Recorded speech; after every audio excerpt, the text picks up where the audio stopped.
इधर सुरक्षा बल के ऑपरेशन ब्लैक फॉरेस्ट में नक्सल संगठन के चीफ जनरल सेक्रेटरी बसवा राजू ढेर हो गया था।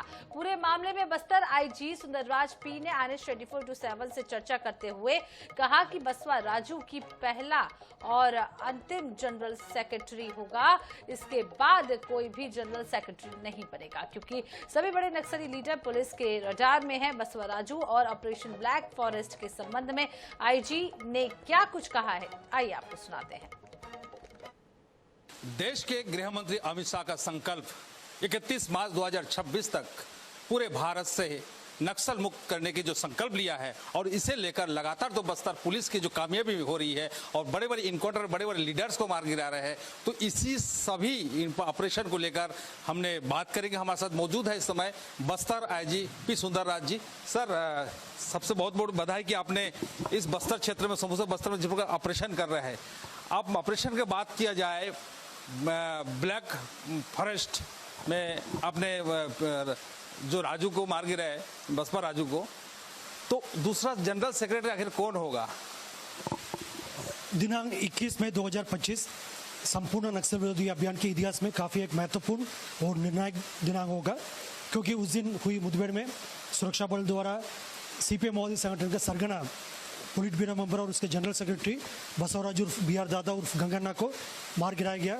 और उस मुठभेड़ में 26 और माओवादियों का डेड बॉडी, कुल 27 माओवादी की डेड बॉडी हमने रिकवर किया। लेकिन खुद सीपीएम माओवादी संगठन के जो प्रेस विज्ञप्ति उसमें टोटल 28 माओवादी कैडर का मारे जाने का स्वीकार किया।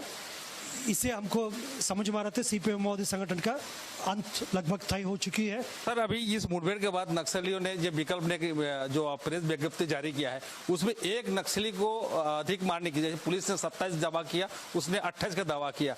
और जिस तरह से उन्होंने तमाम सारे जो लिखा है, उसमें क्या प्रतीत हो रहा है? जैसा उस समय भी मुठभेड़ के पश्चात हमने इस बात को जिक्र किया है, जो मुठभेड़ के पश्चात इलाका का सर्चिंग में ऐसा काफ़ी हमको परिस्थिति साक्ष्य मिल रहा है, जिससे हमको अनुमान है और भी कई माओवादी कैडर गंभीर रूप से घायल हुआ होगा या मृत्यु हुआ होगा, जिसके डेड बॉडी या घायल माओवादी का हमने बरामद नहीं कर पाए थे। जैसा सर्चिंग में जितना मिला हमने उसको रिकवर किया। उस बात को मतलब माओवादी प्रेस विज्ञप्ति से स्पष्ट हो रहा है।